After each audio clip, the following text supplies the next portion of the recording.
My question now to the administration, is revenge from the grave a crime? So, but you already talked to a person Yes. to do that Yes. in the event that you get killed. Yes. Yes. So that much is clear. Yes. So I have to die first. They have to kill me first. They have to kill me first. So now they can't kill me anymore. Unless they want to die. Kaya, hindi nakaganti si Benigno Aquino Jr. kasi hindi siya nagbilin.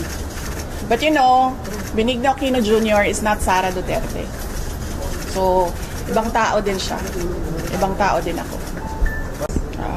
This is a reply to the statement issued by the Presidential Communications Office on the order of Executive Secretary Lucas Bersamin dated November 23, 2024. The Marcos administration's insistence that the President's life is under active threat is ominous.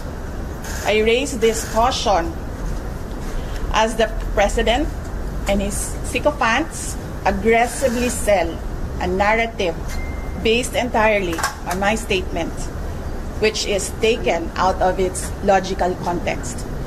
Bakit hindi nila pinapalabas kung ano yung question ng media? Bakit hindi nila pinapalabas kung ano yung una kong sagot? Bakit ang pinapalabas lang nila is the last, 4 words of my entire statement? They are building a narrative, and I'll tell you kung anong playbook ito.